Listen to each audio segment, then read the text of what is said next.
welcome to the Pot Stirrin' Podcast.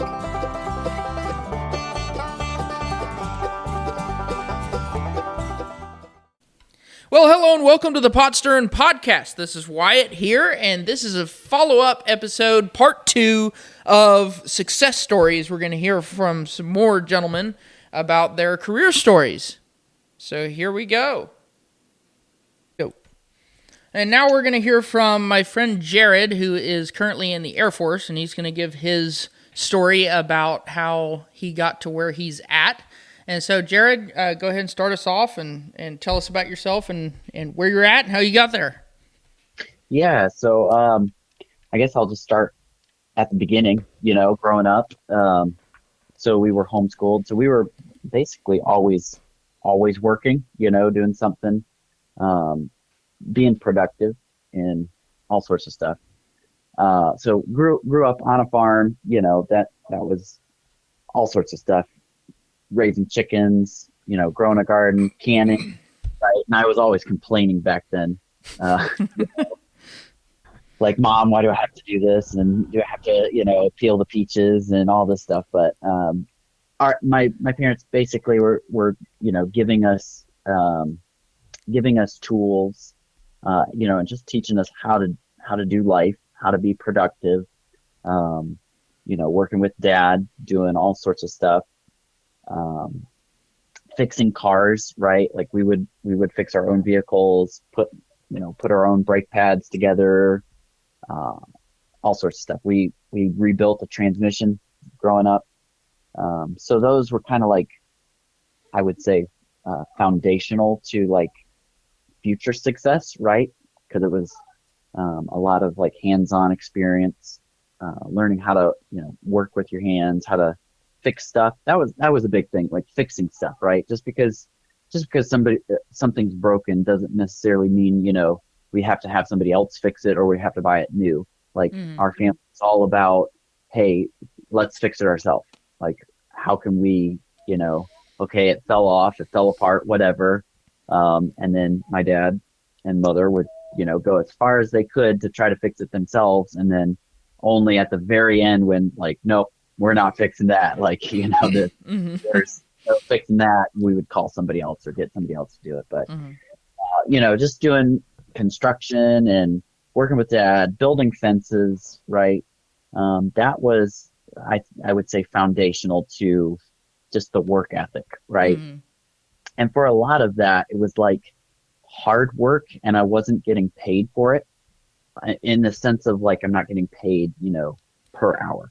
It was more like part of the family and we're all going to do a garden or make a fence or whatever. And so you're going to come along. And so that was just kind of the way it was, everybody along with it.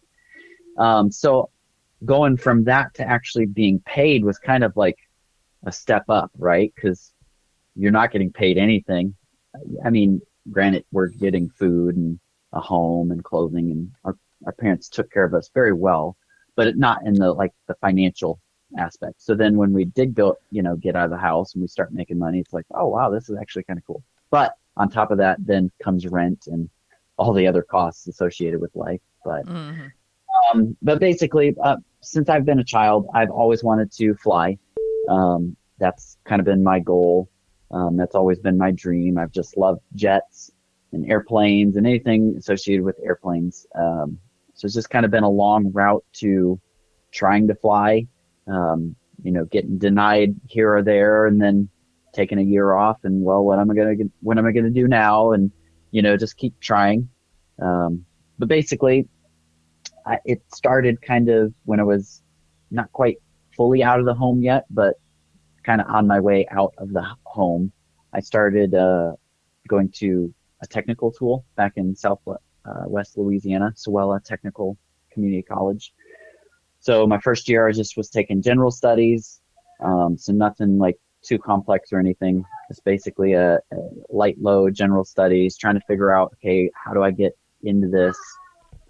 What am I good at? What am I bad at? At the same time, I was working at Dollar General.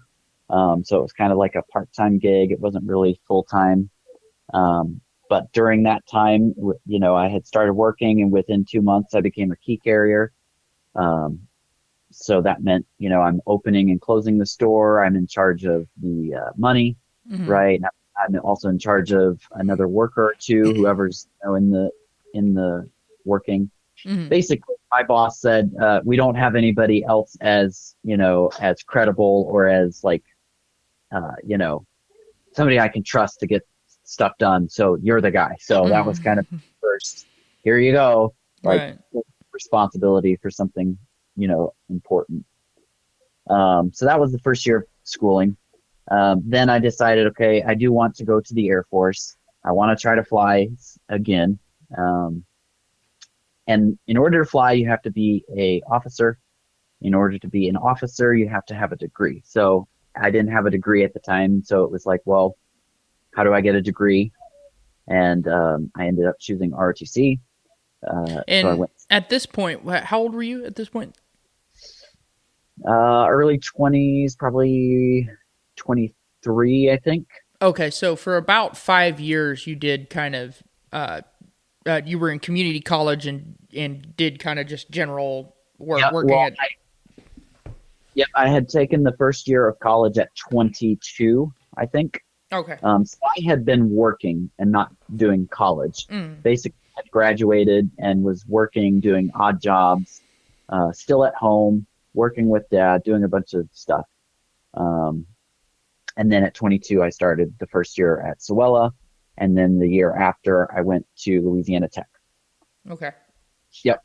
And so then at Louisiana Tech, they have a Air Force ROTC program, Mm-hmm. which is Reserve Officer Training Corps.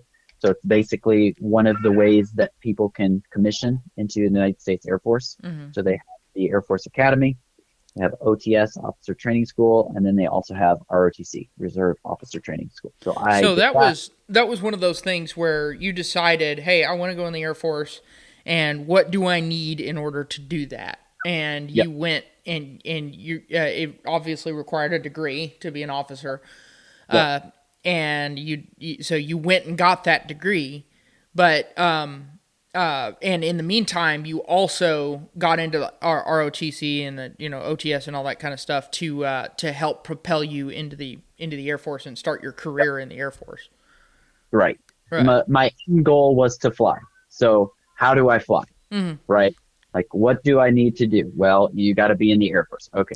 Check one. What else do I need to do? Oh, you need to be an officer. Okay. How do I be an officer? Well, you need to go to ROTC. So that was kind of like the back propagation for what do I need to do to fly? Mm-hmm. So decided to go to Louisiana Tech. And you basically do ROTC at the same time that you're doing your schooling. Mm-hmm. So I took engineering and physics, and then at the same time you take your ROTC classes, and basically at the end when you graduate, you also then commission into the Air Force. Right. So that's a big point because you got a degree in something that you can use, which if I remember correctly, it's a mechanical engineering. Electrical. Electrical engineering, Electrical. right? And so you got some. You didn't just go to college and get a degree in basket weaving or something like that. You went or music or something. You got something that you could get out and use and make a good living with. That is something that could really provide for you in case the Air Force thing didn't work out, and also you're looking for further down the road if when you're out of the Air Force you have something to do. Right. That's a marketable skill, and that's huge. That's Yep. important. Yep. And at the time, I had no clue of engineering. Um, I knew, it was a good job and like, okay, you make a lot of money, but I couldn't tell you what an engineer did or what type of jobs. Mm-hmm. They just like everybody else telling me what engineering was, right? Mm-hmm. So signed up for the engineering, and then graduated with electrical engineering degree. So yeah. But during my college years, I also worked, right? So like during the school years, I was doing part-time jobs. So I had worked at, multiple like box office stores, like Office Depot, Hobby Lobby, right? Mm-hmm. Just because it's hard to do, say, like a construction job. Mm-hmm. schooling, right? Right, right. Because schooling, you're going to have classes throughout the day, and you kind of need a little bit more of a flexible job, which those type of jobs are a little more flexible for Right. that. Well, weren't you doing tile for a couple of summers too? So that was during the summer. So Yeah. basically, Okay. when I didn't have as many classes, I could then work more of a full-time job. Um, and I did tile. Yep. Mm. Yep. So tiling. But then towards my ending of my college time, I also picked up a couple internships. So there's a bunch of internships on college campuses, all sorts of stuff. Mine were kind of connected with either like the Air Force or the physics department.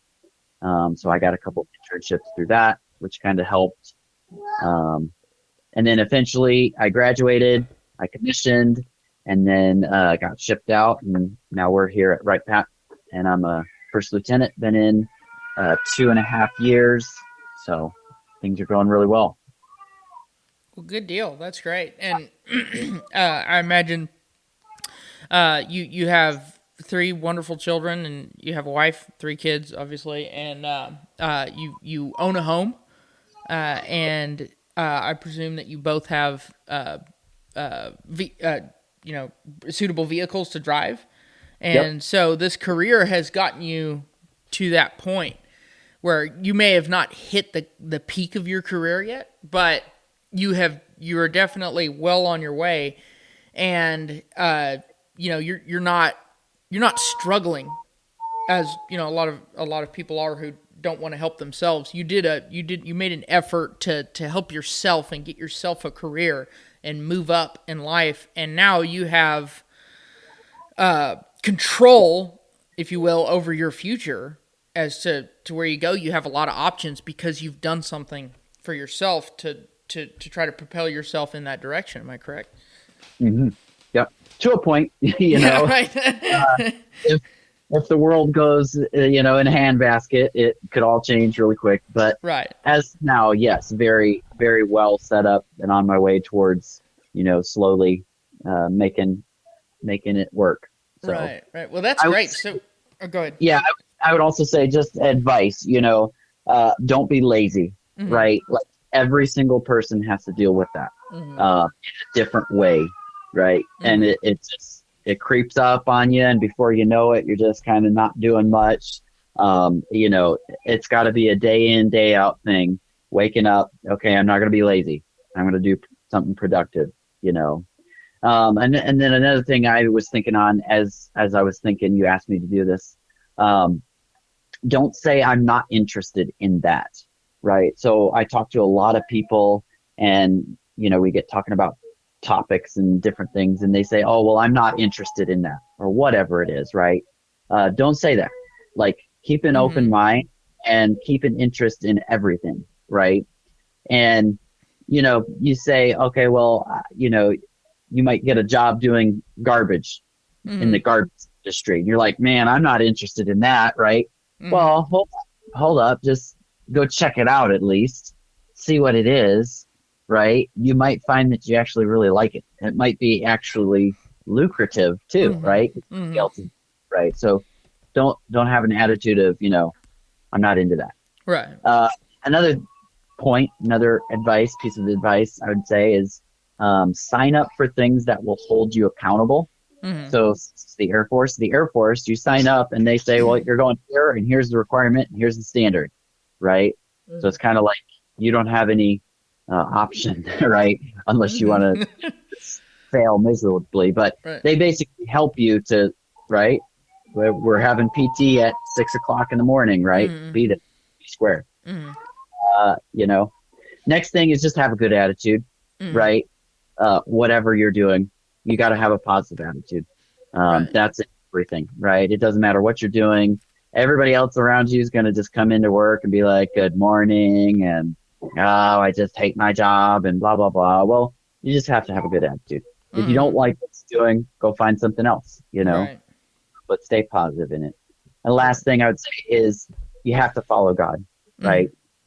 You have to, if God wants you to be somewhere or doesn't want you to be somewhere, you have to be listening for that. You have to Mm-hmm. be saying, okay, what in the long run, where does God want me? Mm-hmm. Uh, and Right. if it's not the Air Force, well, then so be it. I won't go to the Air Force. But if it Right. is, well, then go for it, and you can't fail doing that. Right. Absolutely. And in Proverbs, um, and ultimately, whenever you look for a career, that's what we want to do is ultimately follow the Lord's direction, the Lord's guidance in finding a career. And it says in Proverbs, the steps of a good man are ordered by the Lord, and that's important to definitely follow the Lord. And the Bible says, it also says in Proverbs, to trust in the Lord with all thine heart and lean not unto thine own understanding. In all thy ways acknowledge him, and he will direct thy paths. And that's a promise. That's great. But you have to acknowledge him, and you have to yield to the Lord in that area. And so what would let me ask you this: if you were to continue doing what you were doing, going to community college, and hopping from job to job, what would your life look like right now? If you'd have If I, just been like, nah, I'm not going to bother with the Air Force. It's too hard. Something like that's just too difficult. I'm just, I'll just stick with a minimum wage paying job. well, I probably wouldn't have done that just because I'm stubborn, right? Yeah. Um, Even with like say the engineering, like we had a lot of classmates start as engineers, Hmm. and then 4 years they became history majors and econ majors, which that's fine. But I was just stubborn. I'm like, no, just because it's hard does not mean I'm just going to back out of being an engineer, and just because I'm failing a class here or there. Um, Mm. you know. So I don't know. I think I would have, had I not gone to the Air Force or even not been, say, finished out the college, I think I would have just been tenacious enough to make something work. I don't Hmm. know what then, but I just would have had a drive Right. um, just because I'm that way. So, Yeah. That's good. You were driven to do right and go in the right direction, and not be a statistic. So right. that's really really great. And so from here, what is your career wise? What does your career your future look like career wise from here So don't know. You know, in general? in general, well, Abigail and I have to talk about it, just to decide where do we want to go. Do we want to make the Air Force um, a career type thing, Hmm. which I think we would both be for.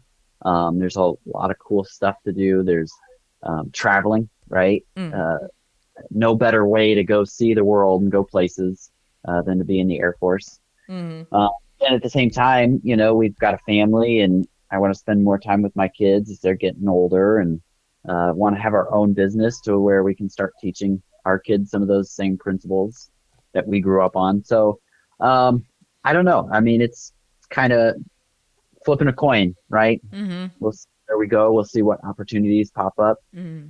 But either way, I think we have a lot of opportunities in the Air Force. We have a lot of opportunities, say, out of the Air Force in an Hmm. engineering type world, Hmm. or even just running our own business, say on a farm, doing construction, fixing up cars, teaching our kids how to work, how to think, how to be doers. Hmm. Uh, I think a little bit of all of that somehow. Hmm. Right. Well, and because of your past and applying yourself and working hard, you have the ability to do those things. Right. Yep. You weren't sitting in a closet playing video games and until it's 2 in the morning and every day and that kind of thing. So that's great. Sometimes. You got up right. You got up and you did something, and Yep. now you have options. Whereas somebody who did something like that is just, and I see it happen where people are just uh, out of options. I mean, they're just it's very limited as to what they can do just because they just haven't done anything. So that's great. That's awesome. Thank you so much for sharing. And one more point that I would like to make about your story is that also I remember that whenever there was a little bit of a delay getting into the Air Force during the pandemic thing, it was like I remember you were ready to be commissioned, but because of the holdup, you weren't sure as to whether it was going to go forward or not, and you were able to, because you got a degree in a usable degree, you were able to go, okay, fine, well, I'll just go get a job until you can make your minds up.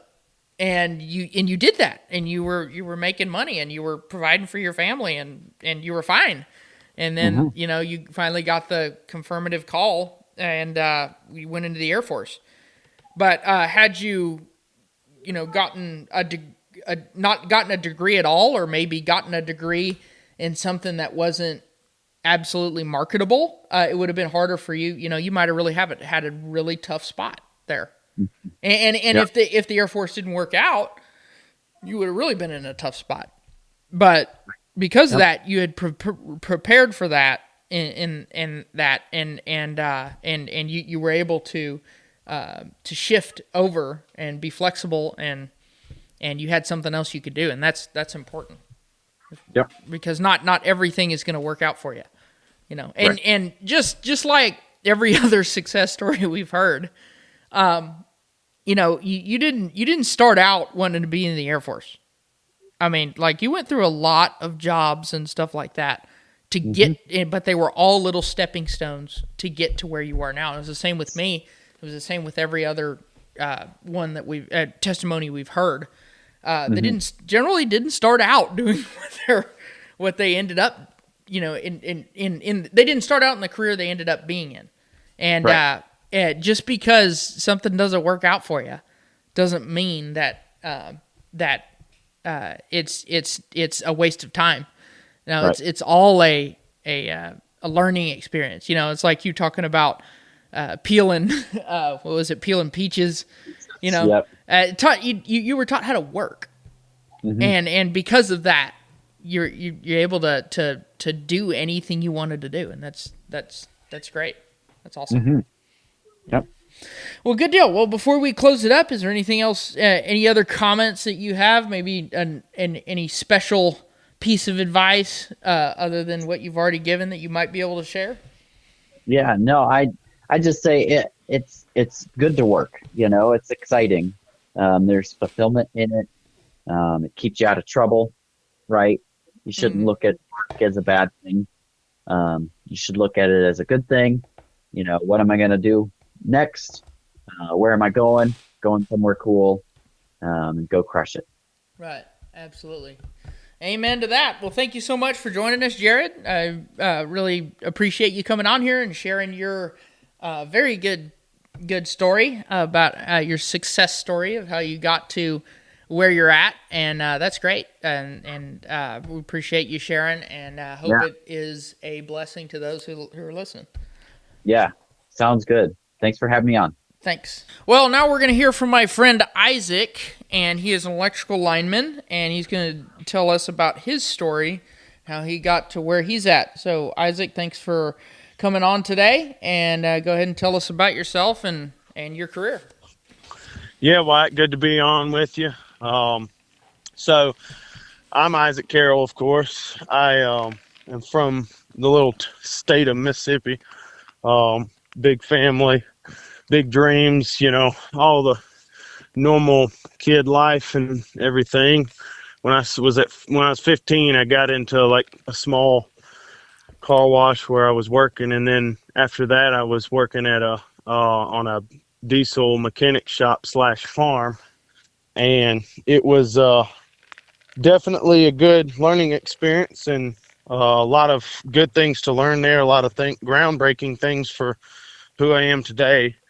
Just made me more of a well-rounded individual and gave me at least a familiarity with a lot of different things that I've been able to use in the trade.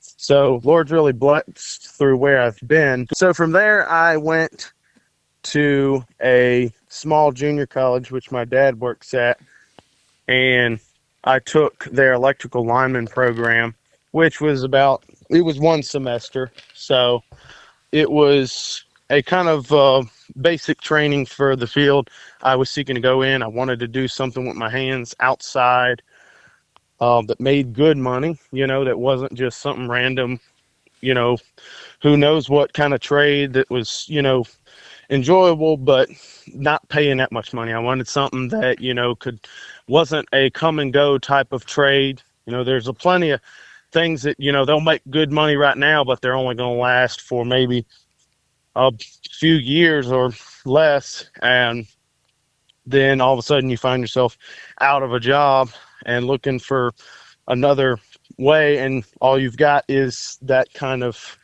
trade and skill set to your name. So you're having to look around and figure out something new and then go through the whole training process. So I wanted to go into something that I knew was going to be there for a while and was going to provide my family with a good set of income throughout the whole entire thing. And it really, through the years following the pandemic, at least, it has been something that has definitely been above average pay, being an electrical lineman.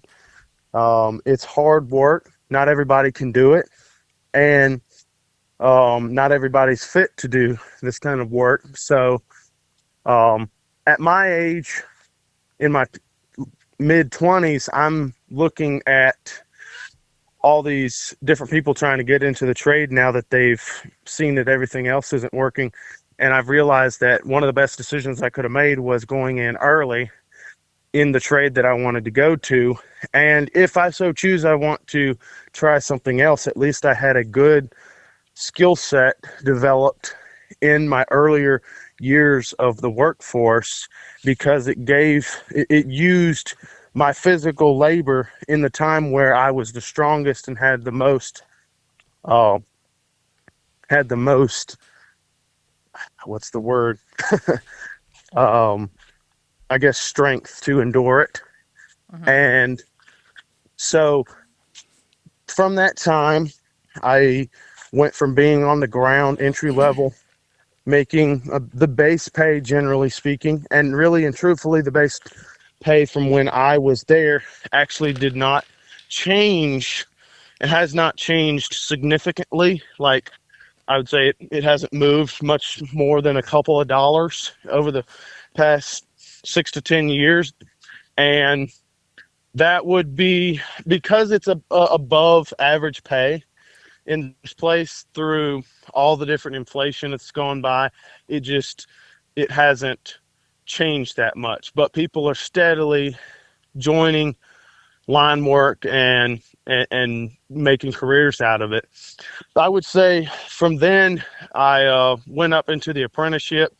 At that time, I learned a few lessons on what an apprenticeship's going to do or not going to do for you. I went to several different companies and learned a whole bunch of different things in the field. I wasn't just on underground or distribution or transmission. I did all of it. Have done just several different I've done plenty in each and all of the different fields. There's some that I haven't done, obviously, and I don't know everything, but there's a lot there that I've gotten to experience in the time that I've been there.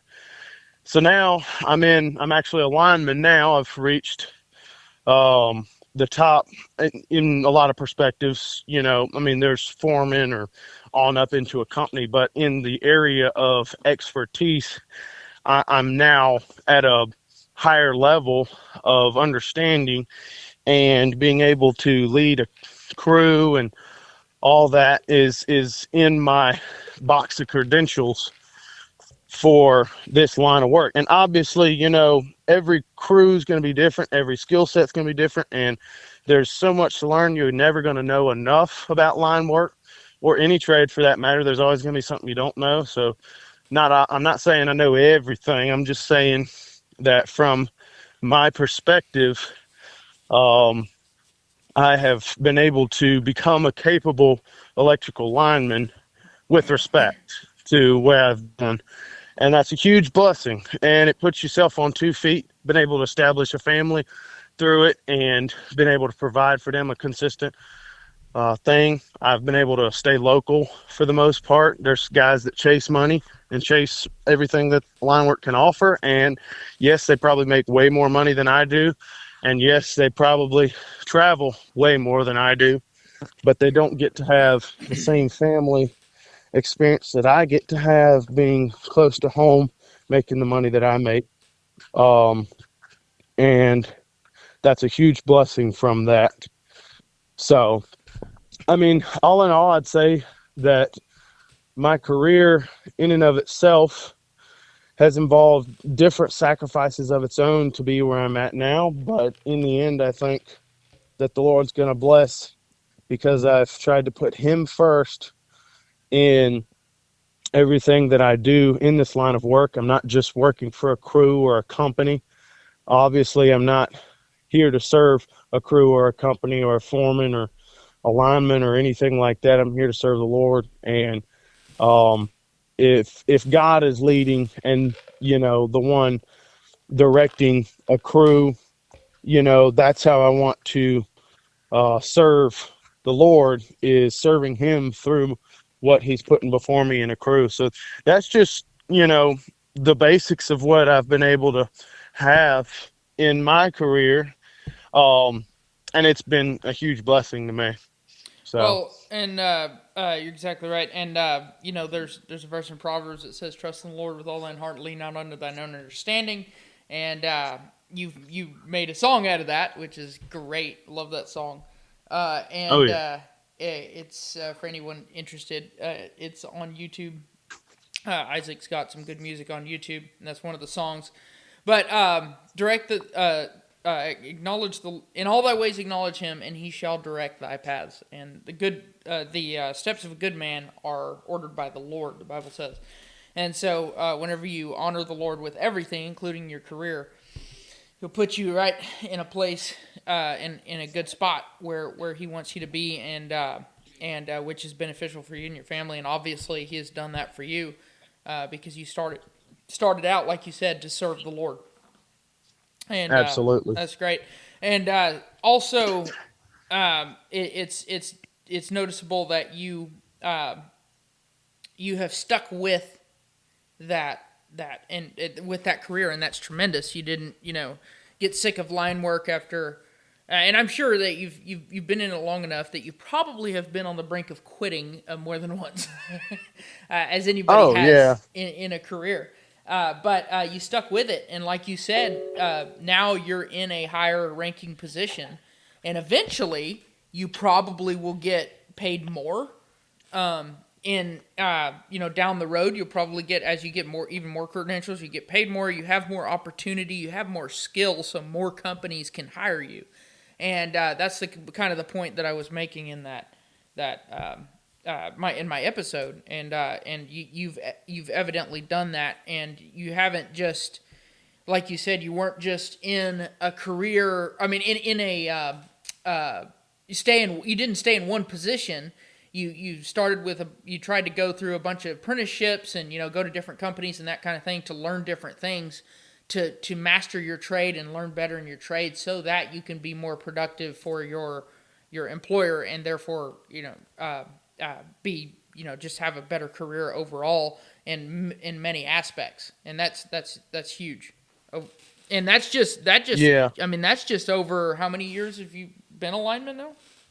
I've been 5+, so yeah. I would say there's definitely a lot more to learn, but I would say I'm at definitely a not a newbie perspective of the trade. I would like to interject on one thing you said. When it comes to the apprenticeships, there's definitely two sides to that I've learned, and I'll give those to you, at least for anybody seeking a trade or particularly line work. We're at an interesting position in just construction in general. We're lacking workers, but at the same time, companies are slow at hiring, and because of economical status and everything. So they're in a position now where at times they have to hire, and at other times they can't hire anybody. And so I would say the options that young people or people trying to join the trade have now is one of two things. They can either go into the trade where people will take them and get experience and use their time wisely, and which is something that I, in a way, wish I had done. But at the same time, I came out smelling good and sweet in the end, because I could have easily gone into the trade without, say, a CDL, and actually been getting the on-the-job experience and potentially had a company help provide or, assist me in achieving a CDL. Or I could have gone the route that I did go and went to the school, got the CDL, got the training. The difference is that you're going to already assume you don't know anything about the trade when you go in just right off the bat. And you're going to start building knowledge from there. If you go to a line school or a apprenticeship, you're going to build the knowledge from the books, which is going to do you some good, but I wouldn't say it'll give you the best in concerning to the field.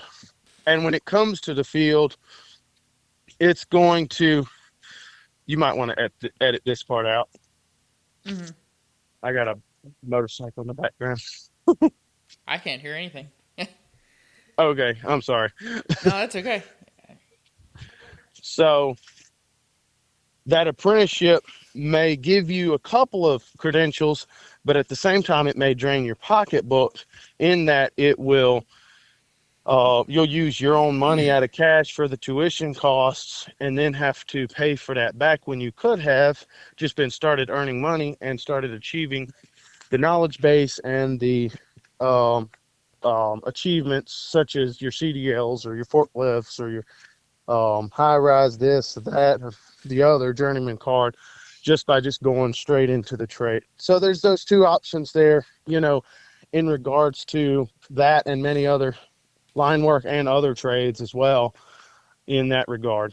Right. Well, and it's not a bad thing to start out going and doing that, because it at least gives you a basic knowledge of wrapping your mind around what your job is going to be and kind of how things work generally.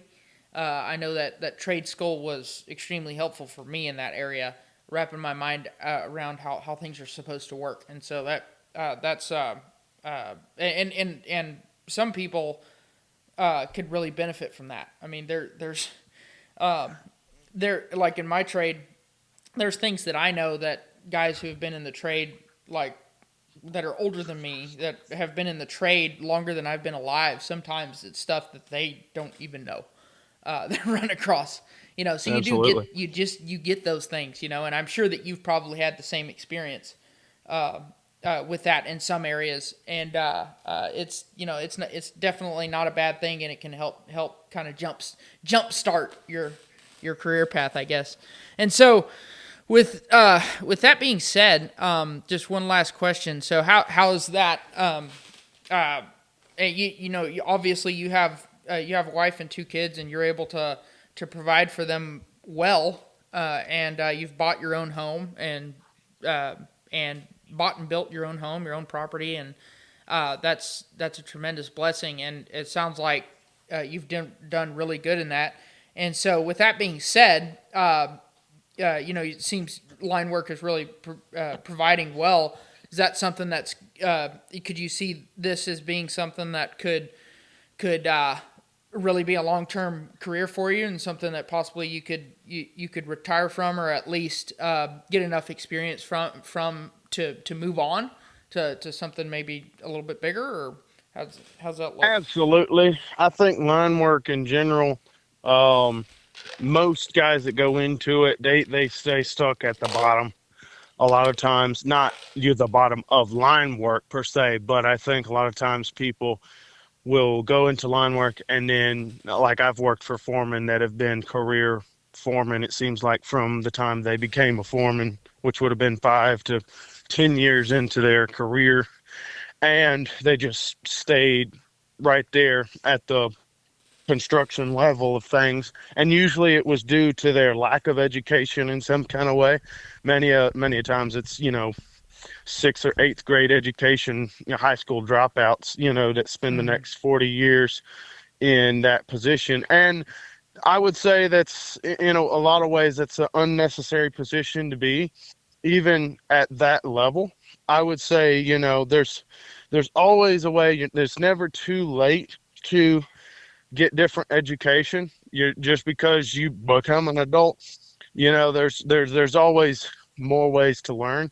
And for me, I always, whether I actually do or not, I still see it as an opportunity to say, no matter where I'm at, I'm going to build from where I'm at. If Right. I'm if I'm at a grunt level, I'm going to achieve and, act like I want to be at the apprentice level. If I'm at the apprentice level, I want to act and, you know, work toward and achieve toward the lineman level. When I'm at the lineman level, I want to work toward and achieve and work toward being the foreman level. At the foreman level, I want to, the general foreman. The general foreman, I want to be the superintendent. And, not just that. I think, at the construction level of things, that's a very small a small thinking to be. I want to go towards, higher management. I want to be the owner of the company. That's where I want to go with that. And a lot of that, goes with a mental attitude toward whatever field you're at is growth. Take Hmm. something that you enjoy doing, take something that you or appreciate doing. You might not quite enjoy it, but you at least appreciate the work that you're doing. Take that and build from it, make it do something for what you're doing. When it comes to similar, like say cashier or something like that, it's very hard to build from a level like that. You can absolutely build from it, but it's very hard to be a career cashier and build, to be the CEO of a company. It takes learning, it takes working your butt off for what you're wanting to achieve in the long run. Um, you don't sit there and decide, okay, I'm going to go, buy a house or something like that, and then start with the, you know, going out there and clearing the land and then decide, okay, well, that's about all I'm going to do. You've got to build the foundation, then you got to build the studs and the roofing and closing it in and finishing out the inside till all of a sudden you got the finished product. And that's where you want to build your life on, is trying to work toward the best that you can be for the Lord ultimately, but also for yourself, and make God a part of it every step of the way. That's definitely where you said trust in the Lord with all your heart, lean not on your own understanding. That's where you have to take God into the equation and say, the Lord's going to direct my steps. I'm going to trust him in every step, in all of my ways. I'm going to acknowledge him, and Right. that's definitely a learning curve that each and every person has to have with whatever career they choose to go into. So, Absolutely, yeah, definitely, and it's important what you said about having that aspiration to be better and do better, and not just stay, a general construction line worker, but to move up into in the company and be a eventually be a superintendent or a manager of multiple crews and that kind of thing. And I think growth. That's what you were talking about. And there's two examples of that that I have. There's one guy that I know. He worked at HEB and he was just a cashier. And he worked at HEB for like 15 years. And that guy was I went back to that same HEB as in a different town. Like every 2 or 3 years, I'd go through there and stop at that HEB, and he'd be there every time. And it was like 15 years he was there, and never moved up. Just he was fine being a cashier, and I guess being a cashier, and then some people are just fine going to work, getting a paycheck, going home and watching TV with no growth, and that's not the way it should be. However, another guy that I knew. I can't necessarily say he was a friend. He was more of a bad influence, but he was a guy I knew in a town I lived in at one point, and he started working at Whataburger. It was a fast food chain, and everybody made fun of him, and everybody in town that knew him made fun of him. They're like, "Oh, Ronnie's working at the Whataburger," you know, and they were all getting welding jobs and stuff like that. Well, this kid kept doing it, kept just plugging through it in his early 20s. He worked at that Whataburger for 5 or 6 years, eventually moved up and became the general manager of the Whataburger. And then Whataburger gave him a job in Florida as a manager over like multiple Whataburgers. And so he went over there to Florida and did that for a few years. And then he learned the fast food business and opened up his own fast food chain, and now he's building his second one in Florida. And this guy is probably making more than these welders are making, and they were making fun of him. And it's like it's not what you do, it's how you do it. That's what the point is. And now he's not the general manager or anything. He owns, I think, 2 franchises, and he just cuts checks and manages the business and this and that kind of thing. He's not flipping burgers anymore. And eventually, that's where you want to go. That's where you want to move up. And he's making, I'm sure he's making 6 figures doing that. And so absolutely, that's that's where it goes. But like you said, that was a huge, the most important thing. And as I pointed out in my episode before, that you have to do ultimately what the Lord wants you to do and His will in your life. And whenever you seek Him and you try to serve Him, He will bless you. So. Absolutely. Well, good deal. Well, thank you so much for sharing your story, your success story. Call it a success story. It definitely is, and you are you've done really great, and I appreciate that. And I appreciate you sharing. Absolutely. Thanks for letting me on, Wyatt. Thank you. So after all those success stories, that was really great that those guys were able to share their stories about how they got in the careers that they're at and what careers they're in and whatnot. And so I'd like to just briefly share my story of where I'm at and where kind of how I got to where I'm at briefly. And so I started working when I was about 14. I started mowing lots and doing dirt work and that kind of thing with the small family tractor. Started doing that. My dad would drive me around, and I would do stuff, mow lots, and started advertising and that kind of thing. Did that for a couple of years. That was kind of a part-time thing, probably maybe 10 to 15 hours a week until I got to be 16, got my driver's license, and then I went full-time. I was mowing and tree trimming and that kind of thing, yard work, landscaping, and that kind of thing. Started a business doing that, and I did that till I guess I was about 18. And by the time I was 16, 17, I started learning taxidermy. Started taking lessons to learn taxidermy and learning how to mount ducks, do ducks and geese and all kinds of birds, but mostly ducks and geese because I was a big duck hunter growing up and still am.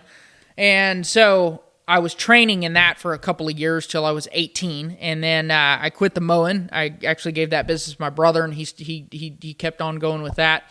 And I started doing taxidermy full time, pretty much full time and I did it for 4 years. I did birds, and then I eventually branched off into deer and all kinds of exotics, and everything. Just mounted everything under the sun. If it moves, if you can hunt it, I mounted it.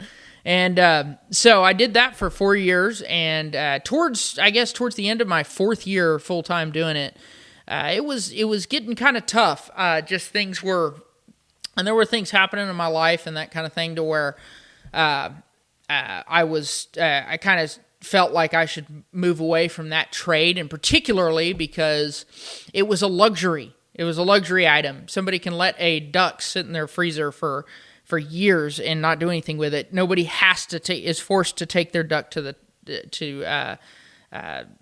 get mounted. And whereas if the roof is leaking, it's going to destroy their house, so they have to do something about it. It's a little bit different. So and also there's no money in it. People put money into homes and can make money with homes. And rather than taxidermy, nobody can really make the mount is practically monetarily worthless after when you have it. So there's not it's just not a lot to it. There's no money in it. In other words, there's no money in it, and it's not a huge demand item. And so there were some things happening in my life, and the Lord was kind of pushing me towards residential construction. I had done residential construction since for a lot of my life. In my teens, my dad was, while I was mowing and that kind of thing, I was also fixing up my dad's rental houses and that kind of thing. And so I had some hands-on experience there, and but I didn't have enough experience, I felt, to really go out and be a full-time, a general contractor, and that's what I wanted to do. And so I guess at this point I was about 22. I decided, I made the move to go ahead and go to trade school. And so towards the end of the year, when I was 22, right before I turned 23, I joined college, a TSTC, Texas State Technical College, and enrolled and started on an associate's degree in building construction technology. And the reason I decided to do that was, though I could probably work for some contractors and get experience in the field, it would give me a baseline knowledge, foundational knowledge of residential construction that would give me the knowledge that I needed to be more of a manager rather than a tradesman. So what I learned in college, because I applied myself in college and in trade school, I say college, it was trade school. From applying myself in trade school, the knowledge that I got, I was able to come out of it and come out with a huge knowledge base and be able to immediately start running a construction business, doing that. And I had the knowledge to be able to do that, and it was probably 10 to 15 years worth of experience, on-the-job experience, what I learned in college, just because I understood the concepts of how a house is built and the theory behind it. And so I took that and immediately started a business. While I was in college, let me back up. While I was in college, I was remodeling a house for some friends, and that kind of kept me busy throughout most of college. I actually was doing that, completely remodeled the entire interior of a house, tore out the floors, the walls, the ceilings, all the plumbing, electrical, everything, and redid everything and did it all pretty much by myself with minimal help, me and my brother and some minimal help. And we had some subs that came in to do various different things, AC and electrical and stuff like that. But we did a lot of it ourselves, and so that was great, being able to have that experience to do that. That was great, and so we learned a lot from that, and it was helping us apply the knowledge that we learned that we were learning in college, and give me a job through college to be able to work through college. And so I did that, and then towards the end of my last semester, and towards the end of my time in college, I started working for a contractor framing houses, and I framed a few houses. And then towards the end of at the end of my last semester, I graduated and went into construction full time. And by January or February, we had already, of that year, whenever I had started working for the contractor, I guess that would have been in my last semester, we started advertising, and it didn't really pick up until close to the time I graduated, and then it really picked up, and I really started getting a lot of work, and that was tremendous. We ended up just running right into our own work. It was just one job and then another, and then they would refer somebody and then another and that kind of thing, and kept building it from there. And I've been in it. I'm at this point. I have pretty much had my business open for been doing it full time for about 4 years, and my business has grown tremendously. My income has gone up, and I make probably close to half my income off of other people's work, off of subcontractors and people who work for me. So in other words, I went into this particularly because I can make money on someone else's work. So for instance, I get a job and there might be, 3 or 4 subcontractors on the job, and I hire those subcontractors to do the work, and I bid the job to where my cost is higher than their cost so that I can make a profit. And that's what I do. And like I said, about half of my income comes from that. And so whenever I first started out, I was doing it hands-on. Everything was hands-on. All of my income was based upon my labor, my personal labor. And so, but after that, as I got into the business, I started acquiring subcontractors and people working for me and that kind of thing. And I've been able to make a lot of money off of other people's work because of that. And I still do a lot of work on my own. I'm still very, very hands-on, and I get paid well for that because of the knowledge base that I have. So, and in the future, it'll continue to grow. Lord willing, it'll continue to grow, and it'll continue to prosper, and this business will continue to build. It'll continue to get more contracts, make more money, and make more. And eventually, I would like to have enough employees and subcontractors to be able to pretty much just manage, and that's where I want to go because in the future, because I will be able to better. I won't be working as hard. I won't be working as many hours as I am now, and it is creeping slowly in that direction, and I'm not working as many hours as I used to, but making more money. So that's been really great. So.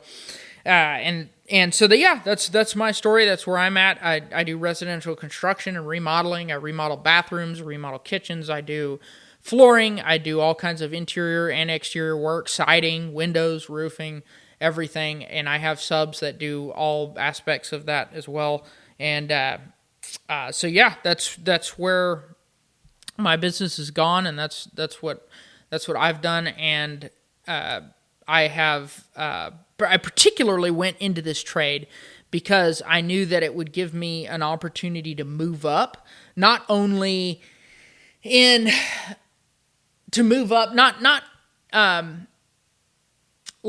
necessarily.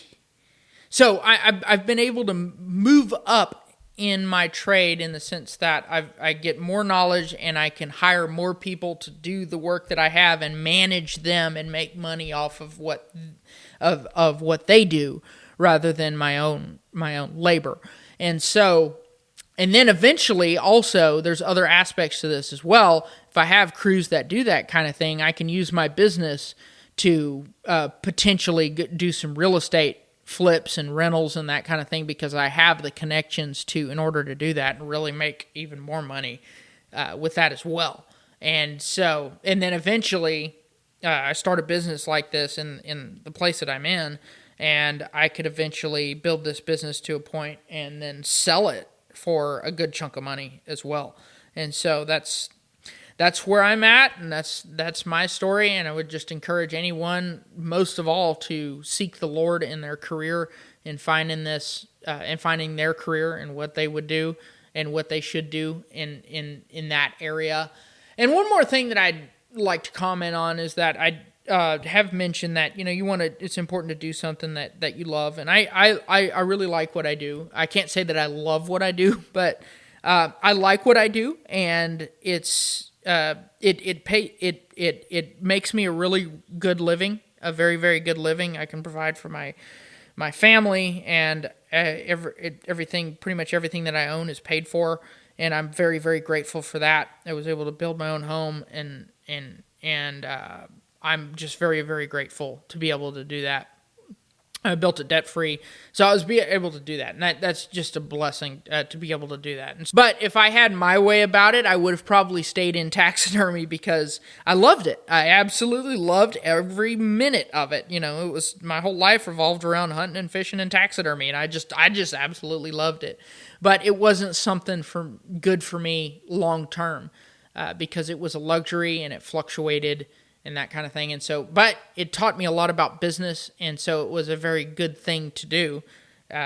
In that regard, it taught me about business and about about business and how to run a business and that kind of thing. And so that was tremendously helpful in in my career because I was able to transition into a construction company and run it well. And so it's been really, really good. So anyway, that's my story. Thank you so much for listening to this and to this series. I really enjoyed it. And I appreciate you listening in. And one thing I did neglect to mention is that my friend Isaac, when he came on talking about his job as an electrical lineman, I forgot to mention that he has a podcast, a Christian podcast. It's called The Example Podcast, and he's on Spotify. And so take a look at him at some point. He is got some great content on there as well. So again, thank you so much for listening. If you ever need to reach out, you can reach me at potstirringpodcast@gmail.com. Otherwise, we will see you in the next episode. Thank you so much. Thanks for listening to the Pot Stirring Podcast.